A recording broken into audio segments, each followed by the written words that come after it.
নমস্কাৰ, মই মন্তুলিকা। মই জুবিনদাৰ এগৰাকী সৰু আৰু সাধাৰণ অনুৰাগী হিচাপে এই ভিডিঅ'টো বনাব বিচাৰিছোঁ। বহুত প্ৰশ্ন মনত আছে, সকলোকৈতো প্ৰশ্নবোৰ কৰিব নোৱাৰোঁ। আমাৰ নিচিনা সাধাৰণ মানুহৰ প্ৰশ্নবোৰনো কোনে গুৰুত্ব দিব। তথাপিও বহুতখিনি ভাবি চিন্তি এই ভিডিঅ'টো বনাইছোঁ। এইদিন কাম চামবোৰ ভালকৈ কৰিব পৰা নাই, মন বেয়া কিবা এইবোৰ কথা বাদ দিয়ক। মেইন কথাটো হ'ল আমাৰ অসমৰ ৰাইজৰ মনত যিবোৰ প্ৰশ্ন আছে সেই প্ৰশ্নবোৰ CBIয়ে সেই যাক তদন্ত কৰিব তেওঁলোকক সুধিবনে? মানে এনেকুৱা কিছুমান প্ৰশ্ন আছে, কি ক'ম, ভয় লাগে, ভিডিঅ' বনাবও ভয় লাগে, কোনোবাই কিবা ক'ব নেকি এনেকুৱা নিচিনা ভয় আহে। তথাপিও ভয় চয় বাদ দি মই ভিডিঅ'টো বনাইছোঁ। স্পটিফাইত আপোনালোকে গান শুনে, ইউটিউবত গান শুনে। জুবিন দাই কৈ থৈ গৈছিল যে মই যেতিয়া মৰিম তো সকলোৱে মায়াবিনী গানটো গাব লাগিব, মায়াবিনী গানটো শুনিব লাগিব। তো সেই কথাটো কোনোবাই বাৰু আগতীয়াকৈ জানিছিল নেকি জুবিন দা ঢুকাব বুলি, যে মায়াবিনী গানটো স্পটিফাইত 16 ছেপ্টেম্বৰ ৰিলিজ দেখাইছে। মোৰ এটা স্ক্ৰীনশ্বট আছে, মই স্ক্ৰীনশ্বটটো দেখাম। সেই কথাটো কৈ লওঁ। স্ক্ৰীনশ্বট আছে, নিউ ৰিলিজ বুলি আছিল মায়াবিনী গানটো, আৰু 23 তাৰিখে গানটো স্পটিফাইৰ পৰা ডিলিট কৰা হৈছে। সেই কথাটো মই গম পোৱা নাছিলোঁ দেই।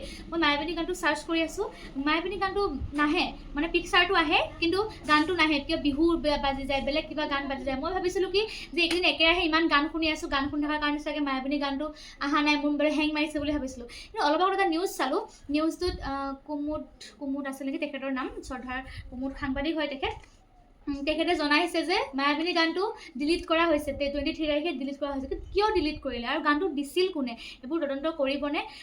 জুবিন দা যে ঢুকাব এই কথাটো চাগে যোনে প্ৰি প্লেনিং কৰি আছিল তেওঁলোকে জানে, আৰু জানেই জুবিন দাই শুনিব দিছে গান, মানুহে চবেই শুনিবই। গতিকে বহুত টকা ইনকাম কৰিলে গানটো দি, এই 3 দিনতে বহুত টকা ইনকাম কৰিলে।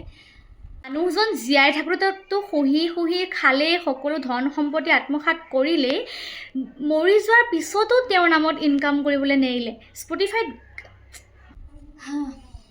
একো কথা ক'বলৈও মন নাযায়, বহুত বেয়া লাগি আছে মোৰ। সেইটোও তদন্ত কৰক।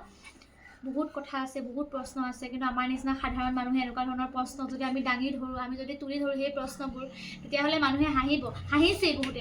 ইমান দিন, আজি 6-7 দিন দোকান বন্ধ হৈ আছে। কালি অকণমান দোকানখন খুলি পেলাই লাইভ এটা আহিলোঁ ইনষ্টাগ্ৰামত। বহুতে প্ৰাইভেট মেছেজ দিছে, তই ইমান সোনকালে মুভ অন কৰিলি নে, জুবিন দা মৰিছে, দোকান খুলিছ। আৰে আমি সাধাৰণ মানুহ, আমি দোকান খুলিবই লাগিব। এতিয়া যিসকলে কাম কৰিব সেইসকলে তেওঁলোকৰ কাম তেওঁলোকে কৰি আছে, তদন্ত কৰি আছে। হিমন্ত মামায়ো বহুত লাগি আছে, মানুহজনক বহুত ধন্যবাদ ভিডিঅ'টোৰ যোগেদি। আমাৰ নিচিনা সৰু মানুহবোৰে একো কৰিব নোৱাৰোঁ, আমি মাত্ৰ প্ৰাৰ্থনা কৰিব পাৰোঁ, আমি এগছি চাকি জ্বলাব পাৰোঁ, উই ৱান্ট জাষ্টিছ বুলি আমি ক'ব পাৰোঁ। কিন্তু আমাৰ সেইবোৰ ওপৰুৱা কামবোৰ আমি কৰিব নোৱাৰোঁ। গতিকে আমি সাধাৰণ মানুহ, আমি কাম কৰিবই লাগিব, আমি দোকান খুলিবই লাগিব। কাৰণ আমি দোকান নুখুলিলে, আমি কাম নকৰিলে আমাৰ নিচিনা মানুহবোৰে আমি খাবলৈ নাপাওঁ। গতিকে যিসকলে দোকান চোকান খুলিছে, নিজৰ ব্যৱসায় বাণিজ্যবোৰ আকৌ নতুনকৈ আৰম্ভ কৰি, তেওঁলোকক আপোনালোকে হাৰাশাস্তি নকৰিব, বেয়াকৈ কমেণ্ট নকৰিব, বিশেষকৈ মোক। সেনেকৈ কোৱাৰ কাৰণে বেছি বেয়া লাগে। তই ইমান সোনকালে মুভ অন কৰিল, নতুনকৈ জুবিন দাৰ কাৰণে তই লাইক ভিউচৰ কাৰণে তই গান গাইছ। মই আচলতে গান সৰুৰ পৰাই গাওঁ, জুবিন দাৰ গান এনেকৈ লগাই শুনি জুবিন দাৰ গান সৰুৰ পৰাই মই গাওঁ। ক্লাছ 5-6ৰ পৰা মই গান গাই ষ্টাৰ্ট কৰিছোঁ। গতিকে লাইক ভিউচৰ কাৰণে মই কেতিয়াও ভিডিঅ' বনোৱা নাই আৰু ভৱিষ্যতেও নবনাওঁ।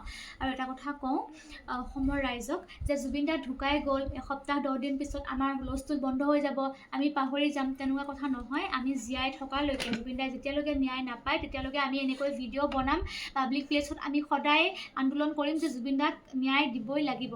আৰু ভিডিঅ'টো ইমানখিনিতে ৰাখিছোঁ। মাননীয় মুখ্যমন্ত্ৰী ডাঙৰীয়াকো বহুত ধন্যবাদ, তেখেতে ইমান কৰিছে, আৰু আশা কৰিছোঁ পিছৰ কামখিনিও যে তেওঁ ভালে ভালে কৰিব। ইমানখিনিয়ে কৈছোঁ। জয় জুবিন দা।